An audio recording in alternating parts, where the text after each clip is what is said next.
இந்த ராசிபுரம் சட்டமன்ற தொகுதியில் இருக்கின்ற மக்கள் அனைவருக்கும் பாதுகாக்கப்பட்ட காவிரி தண்ணீர் வழங்க வேண்டும் என்பதற்காக 932 கோடி ரூபாய் திட்டத்தில் அந்த திட்டத்தை நாங்கள் அறிவித்து ஆரம்பிக்கப்பட்டு 40% பணிகள் நிறைவேற்றப்பட்டன. இந்த திட்டத்தை இன்றைக்கு முடக்கி வைத்திருக்கிறாங்க.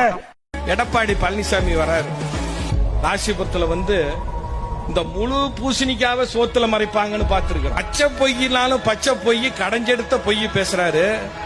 நாங்க ஆட்சியில் இருக்கிறப்ப ராசிபுரத்துல கூட்டு குடிநீர் திட்டம் 40% விழுக்காடு பணி முடிஞ்சிருச்சு. இந்த இடத்துல இருந்து நான் எடப்பாடி பழனிசாமிக்கும் தங்கமணிக்கும் சரோஜாக்கும் சவால் விடுறேன்.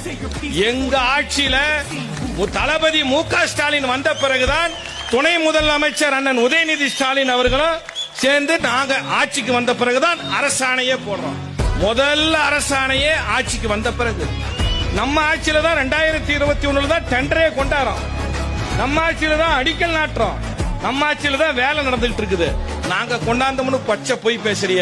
இதை நிரூபித்தால் அதிமுக ஆட்சியில் தான் நாங்கள் ராசிபுரம் கூட்டு குடிநீர் திட்டத்தை கொண்டு வந்தோம் என்று நீ நிரூபித்தால் நான் இன்றே என்னுடைய எம்பி பதவியை ராஜினாமா செய்யறேன்.